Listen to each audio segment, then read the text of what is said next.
Hello, this is Jacob. I'm here with Sofia Makamadova. In today's program, we're going to talk about blood libel, but in a different way from what you may have heard.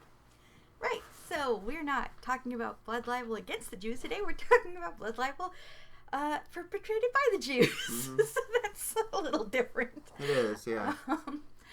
So, I'm slightly incoherent because I've had trouble sleeping, but I wanted to rant about blood libel because somebody posted a meme about... do you remember who that lady was? Some lady. Did I send it to you? No. Well, I wouldn't know who it was then. But you definitely saw it. No idea. Hang on. Zero idea. I don't watch any of those. Alright. Anyway, so Celebrity had And she posted that? No. Oh. This is somebody posted a meme with her picture of her talking about her getting her Grammy in part because of her abortion.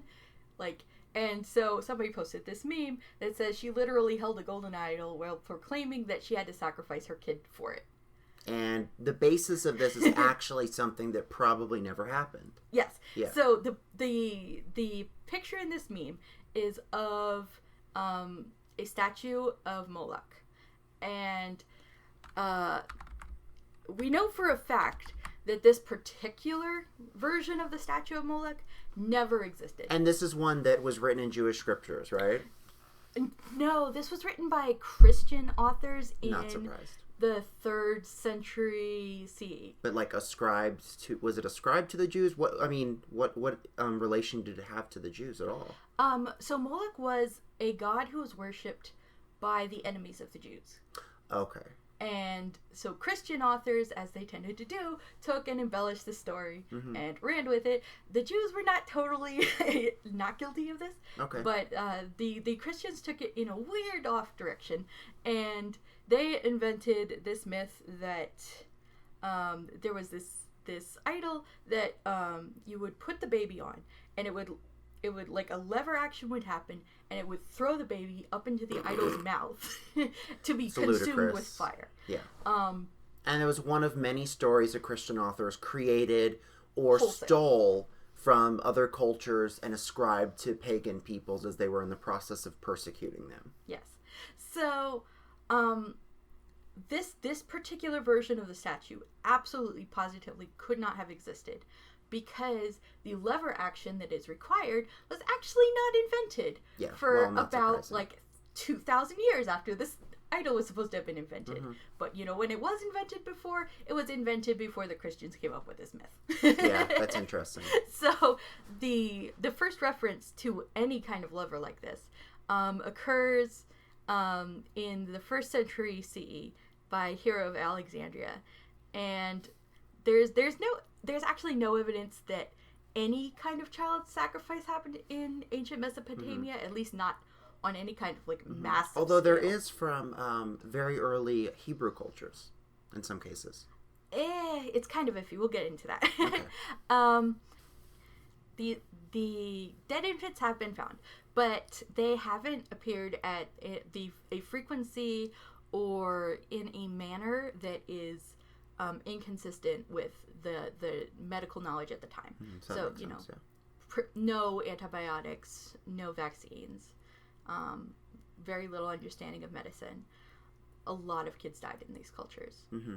Most children would not live to see their 5th birthday. Yeah, and definitely. That wasn't due to any kind of violence against them. That was just due to the state of medicine at the time.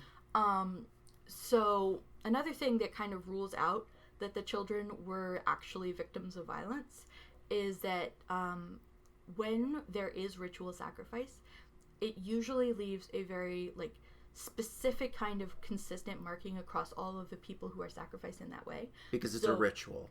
Yeah, exactly. Because it is a ritual. So we would expect, if these children were being burned alive, then we would expect to see burning or charring on one side of the body, for example. Yeah, well, and in multiple. Yeah, and it would seem very similar.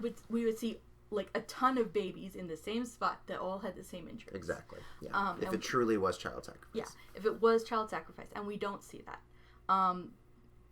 We'll get into a little bit later more about what has been found and what I think of it, but it's important to know that there is no evidence that child sacrifice was happening to Moloch. So this is total myth.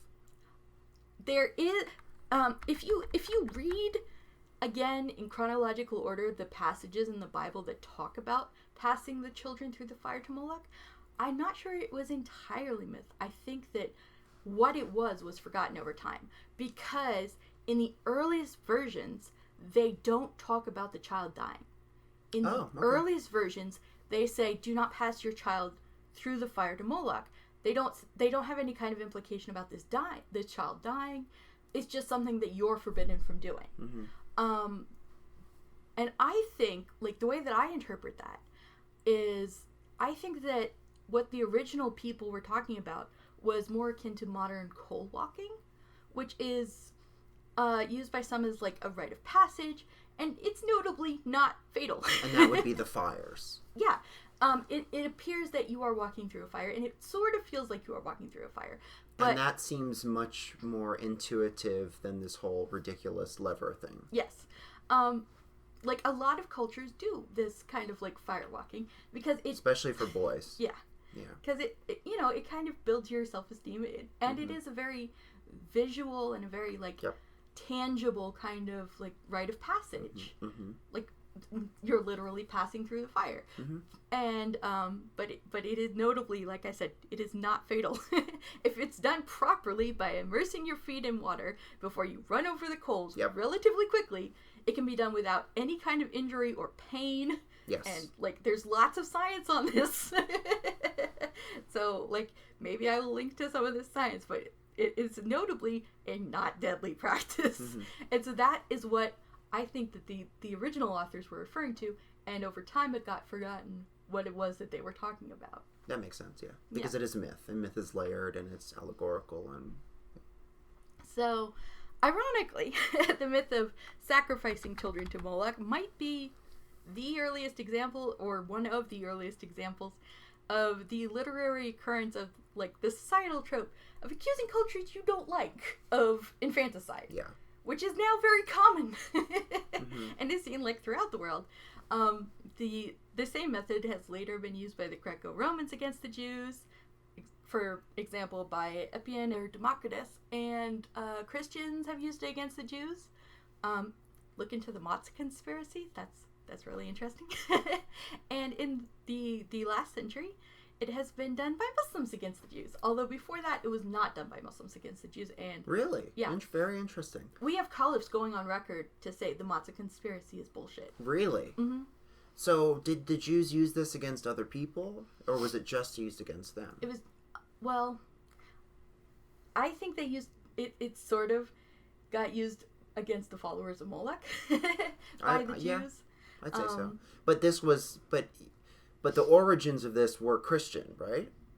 Sort of. The Christians came up with this particular statue, but they didn't come up with the concept. And slagging on Moloch. Yeah. Okay. So the Jews had already, like, after 2-3 millennia of cultural drift, they had sort of forgotten the original meaning of, like, what was in the text, and they're like, oh yeah, they were definitely killing their babies. And then the Christians took that and they expanded it. So it's interesting that you talk about culture, that you think it's very common today. What are some examples of this? Would this be like anti-abortion protesters?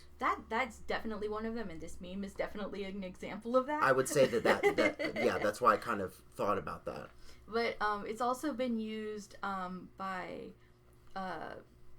many founders of America against Native American tribes, and it's used in Papua New Guinea. It's been against used, natives, or yes, against the natives. It's been used in Australia against the natives. It's been a lot of that they were. Was it? It's been a lot of Christians against the natives. Were they killing? Were they suggesting that the natives killed their own children, or that they killed the white people's children? It depends. Oh, it depends. Okay. Yeah. The popular, like, idea of scalping. Yeah. Was that even real? No, not really. I was gonna say, yeah, I'm not surprised. I thought it was real, but I'm not surprised that it's not real. No, it is barely real. Scalping. I was basically told that was real. It's a mythological truth. It's definitely a mythological truth, but not a historical truth. Yeah. It was not something that was historically used. Mm-hmm. So it may have been used once or twice, but it was not like a ritual that was common. But became infamous nonetheless. Yeah. Okay. The Aztecs, though, they kind of did. Oh, they definitely did. And I think that's one where everyone kind of knows. Yeah. Yeah. But they killed people of all ages. Yes. Yeah. So it really wasn't infanticide. It was just genocide, I guess, against their own people. So. Well, not again. Sometimes it was their own people. Sometimes it wasn't. It was enemies, too? Usually it was. Usually it was enemies, okay. So, like I said, no evidence of child sacrifice in Mesopotamia, but I do want to talk about another idea that I have for why we might see these babies in these little coffins in the temples. Because that is one thing that we do find, is we do find a lot of coffins of babies in or near temples that have inscriptions on the coffins. Mm-hmm. With boons, or requests for boons, right? Yes. Yeah. Usually it's, please make these people stop attacking our city right now, or give me a lot of money, or why is my farm not prospering? Mm-hmm. That kind of normal stuff. Yeah. So I want to talk about what I think is going on, because I don't think that it is actually that these children were sacrificed for this wish. Yeah. Think about the culture at this time. Their idea of the law is, if somebody steals from you, you go to the judge, you take your evidence, and you tell the judge what has happened and who you think is guilty. Mm-hmm. And if the judge agrees with you that the person is guilty, then a bailiff of the court goes with you to the guilty person's house, and you find something of about equivalent value, and you take it back, and you tell the judge, okay, this is what I want as payment for what was damaged. Mm-hmm. And the judge can agree or disagree, and there's like detailed guidelines on it. But in general, that's how your scores were settled. Is if somebody harms you, you do the same harm to them. And it's the same crime. For the same crime, yeah. So there's very detailed guidelines about this. But at the end of the Code of Hammurabi, near the end of the Code of Hammurabi, there's a piece that I want to highlight. It's laws number 265 and 266. If a herdsman to whose care cattle or sheep have been entrusted be guilty of fraud and make false returns of the natural increase or sell them for money, then he shall be convicted and pay the owner 10 times for the loss. So this is basically, if you borrowed 10 sheep and they have 3 baby sheep and you only return 2 of those baby sheep, you have to pay 10 baby sheep for the baby sheep that you stole. That makes sense, yeah. And then the next law says, if an animal be killed in the stable by the gods, or as an accident, or if a lion kill it, the herdsman shall declare his innocence before the gods, and the owner bears the accident in the stable. So, if the gods kill an animal, then that is a recognized part of the legal system. This is, like, pretty much still today a part of the legal system. If you rent a tractor or something, then you will sign like this. You will probably, if you're smart, pay the extra $3 to sign this waiver of insurance that if natural causes or God does it, mm-hmm. incidents like it gets struck by lightning or something, then it's not your fault. Yeah.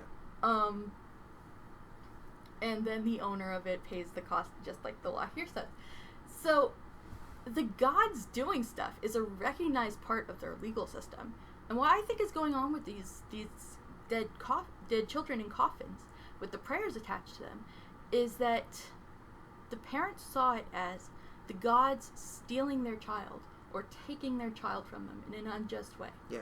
And so their method of seeking justice was to bring the evidence of the crime, bring the dead child to the house of the gods, to the temple, and be like, why did you do this? I'm taking something of equal value. Mm-hmm. And that's why they have these demands written on them is, you stole from me, now I'm demanding restitution.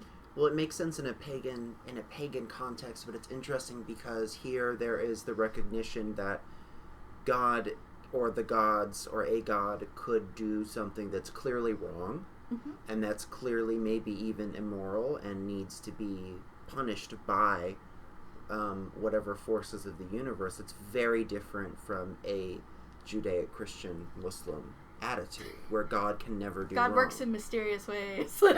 Exactly. I mean, that's really what all they have. I mean, it's one of the things they have. So. Yeah, I mean, that is kind of one of the nicer things about having gods that are a lot more mercurial is that you can blame them when stuff and more like wrong. you. They're more like humans. Yeah, they are a lot more like humans. You can rage against them. They can do wrong. They can be short-sighted, maybe sometimes more than you are. Yeah. So. It's an interesting It's a different system. Yeah. I mean, and honestly, it's more flexible. And I think that, like, within that context, it makes a lot of sense. It does, why this is happening and why we see this. So stop spreading the lie that Moloch followers killed children. They didn't. That's about it. That's about it for me. Cool. Okay. Well, one more thing. Who is still spreading this tale today? People like and the for what person and for what reasons do you think they're doing it? A, general smear paganism. B, I think it's entered into like the public consciousness through Christianity as like, oh, this is obviously something that happened because it's been said for 2,000 years, so clearly it's true. You know, it's one of those examples of tell a lie long enough, people will believe it. Yeah. But yeah, like the people who created this meme obviously believe it. Like they clearly have it as like a priori knowledge that Moloch worshippers murdered their babies. And that's why I went off in this rant, is because Moloch worshippers did not murder their babies. Okay, well, thank you so much, Sophia. Thank you.